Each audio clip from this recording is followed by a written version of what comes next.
There's often a moment, a strange silence in the middle of a family gathering, a tight smile from an aging parent when someone asks, "How are things really going?" Or maybe it's just the awkward pause in a waiting room when a nurse says, "We'll need to check with your insurance before we can continue." These moments, fleeting, uncomfortable, quickly brushed aside, are the small fractures in our collective facade. They reveal the truth we spend so much energy avoiding, that in America, growing old has become a burden to bear rather than a passage to honor. These moments accumulate like dust in the corners of our national conscience, unaddressed and unacknowledged, until they form a landscape of quiet desperation that we've somehow accepted as normal.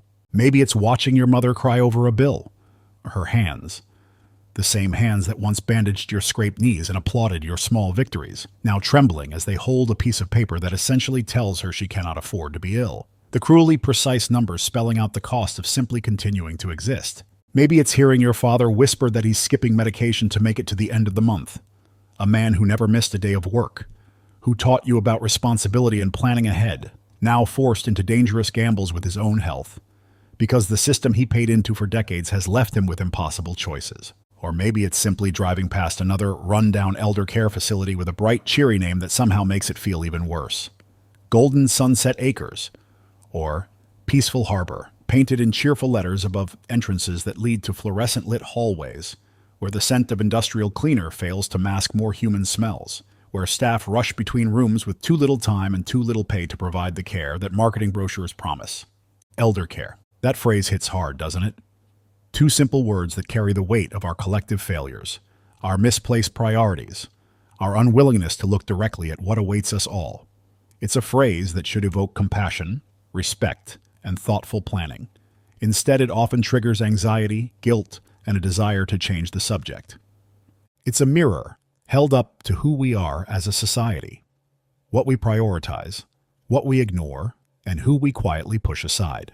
The reflection isn't flattering, but it's one we need to face, because how we treat our most vulnerable citizens, those who built the world we now inhabit, speaks volumes about who we truly are beneath our proclamations of greatness. We're taught to see aging as a problem to be managed, not a chapter to be respected. We speak of the burden of an aging population as if longevity were some kind of national threat rather than a testament to medical progress. We talk about elder care solutions with the same detached efficiency we might use to discuss waste management or traffic control, technical problems requiring technical fixes, not human lives requiring human connection. And nowhere is that more obvious than in the way America treats its older citizens. We warehouse them in facilities designed for efficiency rather than comfort. We medicate them into compliance when their needs become too demanding. We force their families into financial ruin to provide even basic care. And perhaps most cruelly, we make them feel like they should apologize for needing help at all. We pretend we're the standard. We wave our flags and tout our exceptional status. We lecture other nations about human rights and quality of life. We tell ourselves comforting stories about American ingenuity and compassion. We pretend we lead the world in opportunity, in comfort, in human dignity. Our politicians speak of the greatest healthcare system in the world, while families go bankrupt paying for insulin. They praise American family values, while those same families are torn apart by the impossible mathematics of elder care, calculating whether they can afford to quit their jobs to care for parents or whether a nursing home might be the only option, however heartbreaking. But when it comes to aging, when it comes to how we care for our elders, other countries are running laps around us. They're not just marginally better, they're operating in an entirely different paradigm, one where elder care isn't a crisis to be managed, but a natural extension of social responsibility. So let's drop the myth. Let's abandon, just for a moment, our reflexive insistence that America does everything best. Let's look honestly at what other nations have built while we were busy constructing a healthcare system that serves shareholders first and patients second, or third or fourth. Let's look at 4 countries that treat their elders not as burdens, but as living libraries, as community anchors, as people who still matter.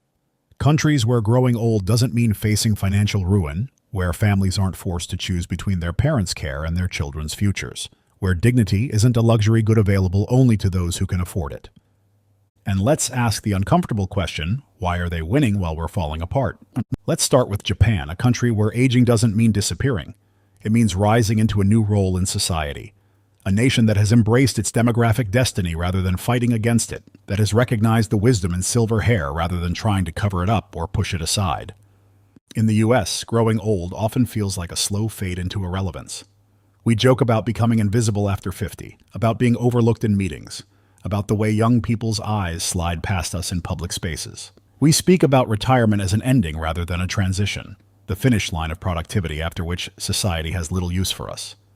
But in Japan, aging means wisdom, authority, community respect. The concept of koreisha carries none of the dismissive undertones of our senior citizen.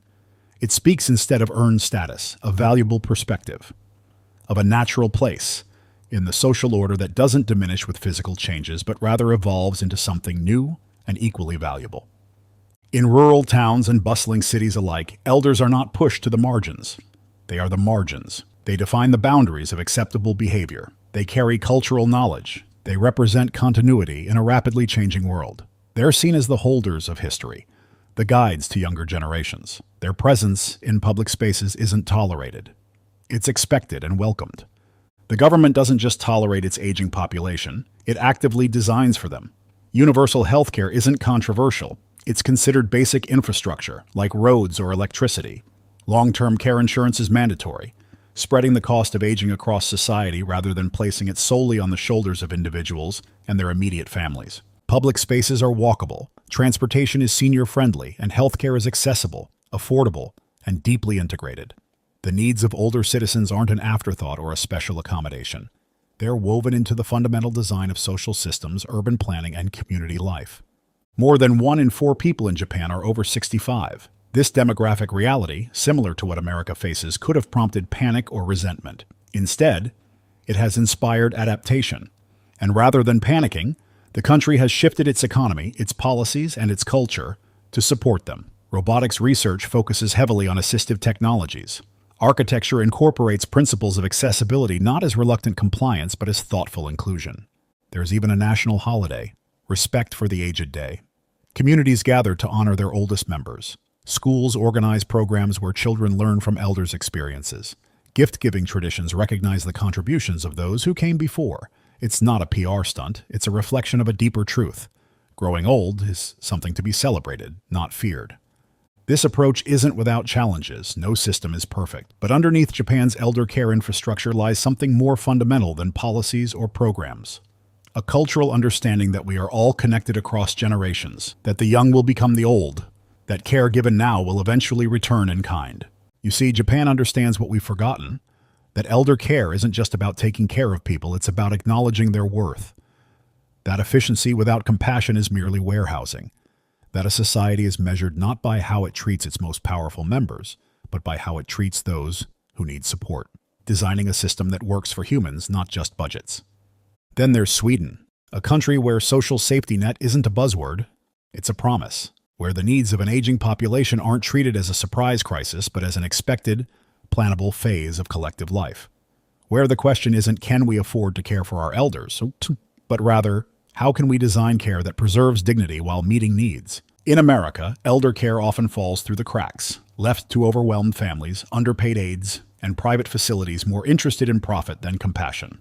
We've created a patchwork system where quality of care depends largely on personal wealth, where navigating available services requires the skills of a detective and the patience of a saint, where those who cared for us may find themselves receiving far less care than they deserve. But in Sweden, it's built into the system, not as an afterthought or an emergency response, but as a fundamental component of the social contract, as basic and expected as education for children or infrastructure for communities. From the moment someone starts to age, the country steps in, not to take over, but to support, not with begrudging minimal assistance, but with the understanding that maintaining independence and dignity requires resources and planning. Not treating elder care as charity, but as a return on the lifetime of contributions each person has made to society. There's universal health care that actually covers what people need, not just emergency interventions, but the ongoing chronic conditions that accompany aging. There are generous pensions that don't require shameful paperwork or proving one's destitution, and a culture that expects the state to ensure quality of life, not just basic survival. Most elderly Swedes live independently, but they are never left alone. They remain in their homes, in their neighborhoods, surrounded by familiar faces and routines for as long as possible. The system doesn't wait for crisis. It anticipates needs and addresses them proactively. Care workers make regular visits. They're not rushed contractors trying to fit too many clients into too few hours. They are professionals with training, decent wages, and enough time to provide genuine connection along with practical assistance. Meals are delivered, not bland institutional food, but nourishing meals that respect preferences and dietary needs. The kind of food that acknowledges eating as both a physical necessity and a source of pleasure that shouldn't disappear with age. Services are coordinated, not through endless phone calls or confusing websites, but as a matter of course. The burden of orchestrating care doesn't fall on adult children already juggling their own responsibilities or on elders who may be dealing with cognitive changes. It's simply part of what the system provides. And when full-time care is needed, the facilities aren't warehouses. They're not sterile, fluorescent-lit institutions where privacy is a luxury and personal choice an afterthought. They're modern, clean, respectful environments where human dignity isn't optional. It's built into the architecture, where rooms feel like homes, not hospital wards, where staff ratios allow for conversation, not just perfunctory physical care. What's wild is that Sweden spends less per capita on elder care than the US, but gets far better results. This isn't magic or some cultural quirk that can't be replicated. It's simply the difference between a system designed primarily for human well-being and one designed primarily for profit extraction. Because they're not bleeding money through administrative bloat or private insurance middlemen. They invest upfront in preventative care and support systems that keep people healthier longer. They recognize that social connection is as vital to health as medication. They understand that a system that treats elders well also treats families well, allowing adult children to remain productive members of the workforce rather than being forced to choose between career and caregiving. And the return? Longer lives, happier aging, less fear. A society where growing old isn't a nightmare scenario but simply another phase of life, with its own challenges and its own joys, both acknowledged and addressed with equal attention. Let's talk about Costa Rica. Not a wealthy Nordic nation with centuries of social democracy behind it. Not an economic powerhouse with bleeding-edge technology. Just a small country that somehow manages to treat its aging citizens with a grace and effectiveness that puts our superpower status to shame. A country that quietly outperforms the US in one of the most important measures of aging, life expectancy. Where elders don't just survive longer, they thrive longer. Where the golden years actually contain some gold, rather than being tarnished by isolation, poverty, and declining health. Despite being a fraction of our size and budget, Costa Rica's elders live longer, healthier lives, not because they have more money, but because they have more support. Not because they have access to experimental treatments or luxury care facilities, but because they remain woven into the fabric of daily life, valued for their presence rather than shuffled aside. Costa Rica has a universal public healthcare system known as La Caja, which covers everyone, including older citizens, without astronomical bills or endless red tape. Prevention is emphasized over treatment.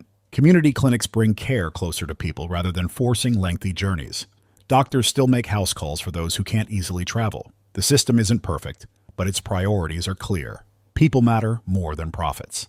And unlike in the US, where social connection tends to fracture as people age, where retirement can mean a sudden loss of daily interaction, where families are often geographically scattered, where the elderly frequently report crushing loneliness, Costa Rica's elders remain embedded in family and community life. Multi-generational households are common, not out of economic necessity, though that plays a role, but from a genuine belief that families belong together, that grandparents and grandchildren have much to offer each other, that care flows most naturally within the context of ongoing relationships rather than being outsourced to strangers. Social engagement is expected. Older people aren't just tolerated in public spaces, they're active participants. They sit in town squares playing chess or dominoes. They attend community events. They're consulted on local matters. Their presence isn't seen as a sign of having nowhere else to go, but as a natural expression of belonging. Elders walk. They talk. They contribute. The concept of pura vida, Costa Rica's national philosophy of embracing simple pleasures and not rushing through life, extends to how aging is approached.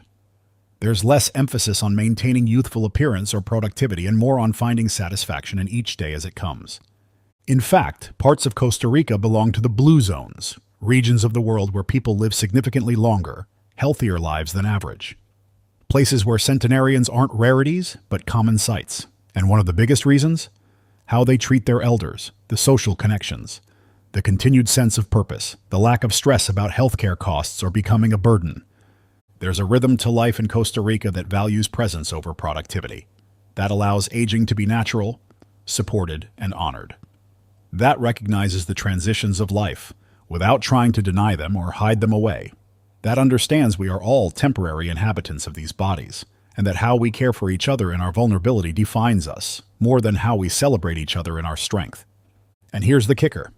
Costa Rica does it without being a global superpower, without having the world's largest economy, without technological advantages or abundant natural resources or any of the other excuses we use to explain away America's failures in this realm. Because apparently treating people well doesn't require being rich. It requires deciding to. It requires prioritizing human dignity over profit margins. It requires recognizing that we are all aging from the moment we're born, and that creating systems that honor that journey benefits everyone, not just those currently in their later years. Last but not least, Portugal. A country that has become a rising haven for retirees from around the world, including a growing number of Americans who are tired of being ignored at home.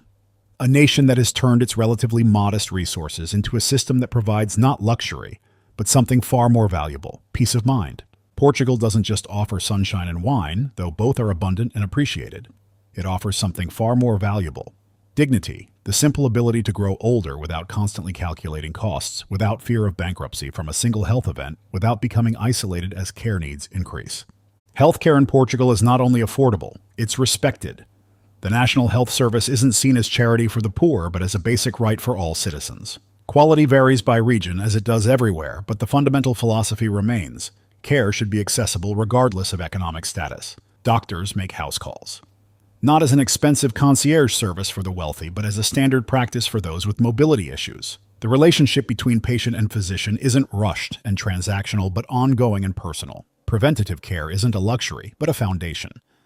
Medications are subsidized. Pensioners don't face the cruel choice between food and prescriptions. The system recognizes that consistency in treatment leads to better outcomes and lower costs in the long run, rather than forcing people into emergency care when they can't afford ongoing management. Wait times exist, yes, but they're not life-threatening or financially ruinous. The system prioritizes based on medical need rather than ability to pay. And for those who can afford it, private options exist alongside public ones, creating a tiered system, certainly, but one with a meaningful floor rather than a trapdoor. Housing is modest but stable. Many Portuguese elders own their homes outright, providing security that American seniors often lack as property taxes rise and fixed incomes shrink. Those who rent benefit from stronger tenant protections than exist in many U.S. states. And while nursing facilities exist for those who need them, they're viewed as a last resort rather than an expected final destination. Community life is vibrant. Towns and neighborhoods are designed for walking, not driving, allowing older residents to maintain independence even after giving up cars. Cafes and public squares provide natural gathering spaces where intergenerational mixing happens organically. Religious institutions, regardless of one's personal faith, often serve as social hubs that check on and care for older members. And there is time. Time to talk, to walk, to connect. The Portuguese pace of life doesn't worship efficiency above all else. Meals aren't rushed. Conversations aren't cut short. The afternoon pause still exists in many places. This rhythm naturally accommodates the sometimes slower pace of aging bodies without making them feel like obstacles to productivity. In the U.S., time feels like a luxury reserved for the wealthy. We rush our elders through medical appointments, hurry care workers from task to task, squeeze family visits into hectic schedules, and generally treat attention as a resource too precious to waste on those no longer in their productive prime. But in Portugal, time is a right.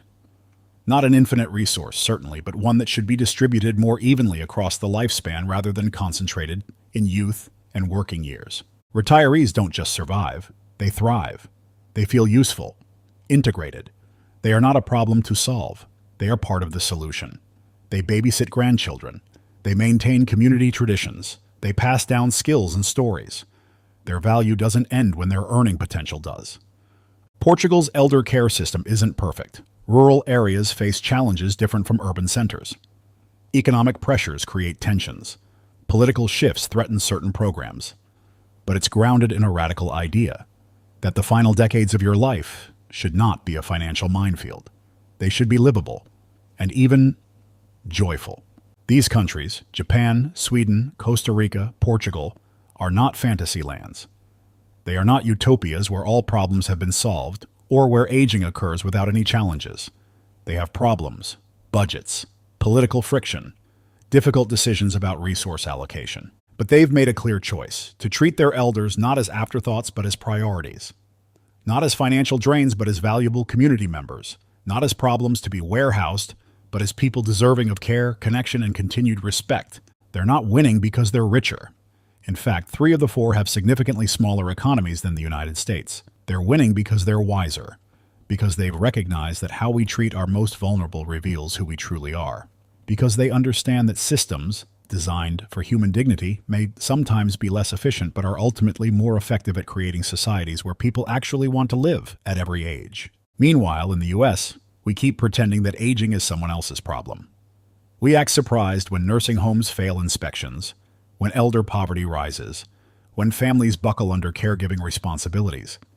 We express momentary outrage at scandals and then return to business as usual.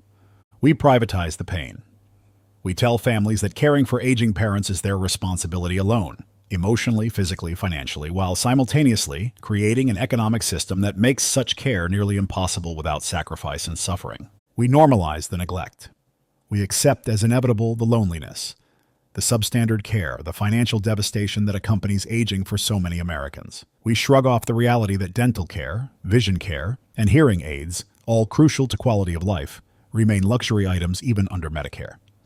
We let corporations set the rules and then act shocked when older Americans are left behind.